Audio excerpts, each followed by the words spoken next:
안녕하세요. 오늘도 10분 동안 한번 경제를 살펴보도록 하겠습니다.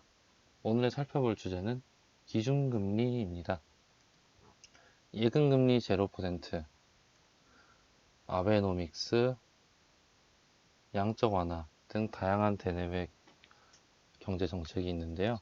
여기에 대한 키워드는 기준금리라고 생각을 해서 이 주제를 선정하게 되었습니다. 그럼 과연 금리가 뭘까요? 금리는 제가 이렇게 돈을 들고 있다고 생각을 해봅시다.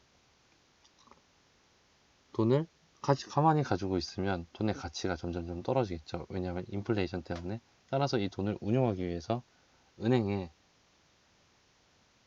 돈을 맡기게 됩니다. 은행에 돈을 이렇게 빌려주게 되면 은행은 제가 이 돈을 현재 사용하지 않는 대가로 이자라는 것을 지급해 주게 되죠. 이때 나오는 이 원금과 이자의 비율을 이자율이라고 부르고 이를 금리라고 생각을 하시면 될 것 같습니다. 다양한 시중은행에서 대출 상품이나 아니면 예금 상품 등을 운용을 하면서 다양한 금리들이 있습니다. 또한 은행에서 나오는 금리뿐만 아니라 채권에도 금리가 있는데요. 채권은 말 그대로 우리가 어떤 개인이나 아니면 회사, 공공기관, 정부 등에게 돈을 빌려줬다는 차용증서입니다. 이 차용증서에서도 이자가 명시되어 있고 그에 따라서 채권에 따른 금리가 있습니다. 다양한 금리 중에서 환매조건부 증권이라는 채권이 있습니다. 이 채권의 금리를 한국은행이 조정을 하고 이를 기준금리라고 합니다. 이 기준금리는 한국은행 금융통합위원회라고 있는데 이거는 한국은행 총재 그리고 부총재 그리고 다양한 위원분들께서 이렇게 회의를 하십니다. 그 연 8회 정도 회의를 하시고 기준금리를 결정을 하게 됩니다. 이렇게 결정된 기준금리는 다양한 경로를 통해서 영향을 미칩니다. 대표적으로 금리 경로, 자산가격 경로, 자산가격 경로는 부동산이나 주식 같은 경로겠죠. 그리고 환율 경로, 기대 인플레이션 경로 등 다양한 경로를 따라서 영향을 미치게 됩니다. 하지만 이 경로를 따라서 다 똑같은 방향으로 영향을 미치는 게 아니에요. 따라서 어떤 경로가 더 힘이 세냐에 따라서 금리를 내려도 예상했던 결과가 나올 수가 있고 금리를 내려도 예상하지 못했던 결과가 나올 수도 있고 그럽니다.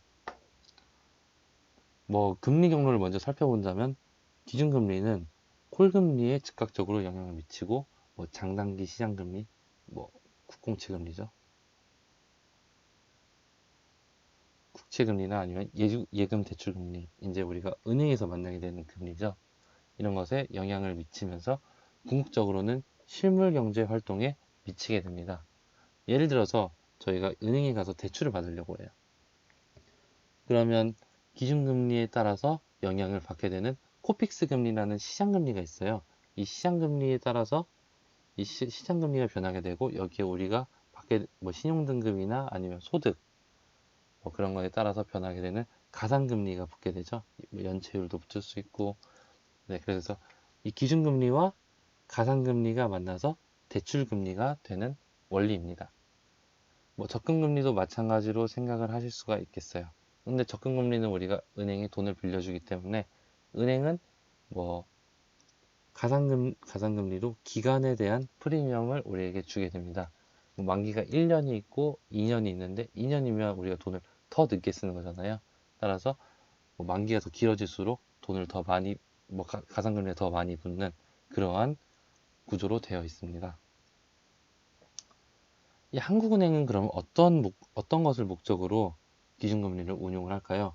한국은행은 물가 안정 목표와 금융 안정을 목표로 기준금리를 운용을 하고 있습니다. 금리가 물가에 영향을 미치는 게 직관적으로 이해가 안 될 수도 있는데 예를 들어서 한번 설명을 해보겠습니다. 경기가 만약에 과열이 돼 있어요. 경기가 과열이 돼 있으면 뭐 통화량이 많이 풀려 있다는 뜻이겠죠. 사람들이 굉장히 돈이 많기 때문에 뭐 돈을 많이 쓰고 그렇기 때문에 물- 돈의 가치가 낮아지면서 물가가 상승을 하게 됩니다.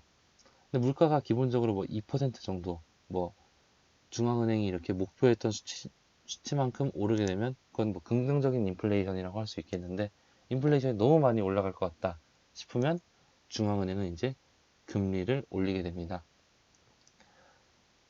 금리를 올리게 되면 사람들이 이제 은행에 돈을 넣으러 이제 가겠죠. 왜냐면 금리가 올라갔으니까. 따라서 이제 소비를 줄이게 되면서 네, 시중에 이제 통화량이 이제 줄어들게 되고 인플레이션에 대한 압력이 줄어들게 됩니다. 이번에는 경기가 침체되었다고 가정을 해보겠습니다. 현재 우리나라의 상황이죠. 금리가 네, 경기가 침체됐으니까 이제 중앙은행은 금리를 인하하게 됩니다. 금리를 인하하게 되면 은행에서 이제 사람들이 돈을 찾아가겠죠. 왜냐면 은행에서 맡겨놔도 이자를 많이 주지 않으니까 돈을 가져가게 됩니다. 또는 은행에 돈이 없는 사람들은 지금 현재 이자가 굉장히 낮기 때문에 은행에서 돈을 빌려서 네, 돈을 더 들고 가게 됩니다. 그럼 시중에 이제 통화량이 많이 풀리게 됩니다. 따라서 사람들은 돈을 많이 쓰게 되고 뭐 식당이나 뭐 가게 등에 이렇게 돈을 많이 쓰게 되면서 식당은 이제 수요가 올라가니까 사람들이 더 많이 필요하게 되겠죠. 따라서 고용을 창출하게 됩니다.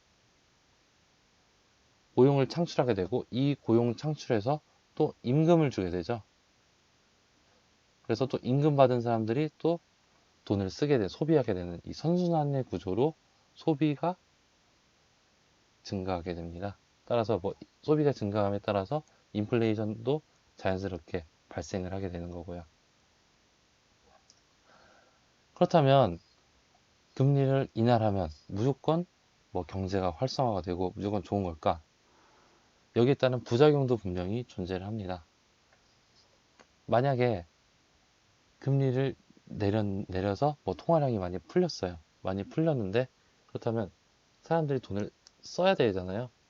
그래서 소비를 목적으로 금리를 인하를 했는데 이 돈들이 부동산이나 부동산 아니면 증권 같은 뭐 주식이죠. 주식 같은 자산 가격에 몰려들게 되면 그런 자산 가격은 뭐 실제적으로 뭐 기업이 뭐 좋은 성적을 거뒀거나 아니면 뭐 부동산 같은 경우에는 뭐 주변에 뭐 역이 생기거나 특별한 이런 이슈가 있지 않은데 또 불구하고 가격이 올라가게 됩니다.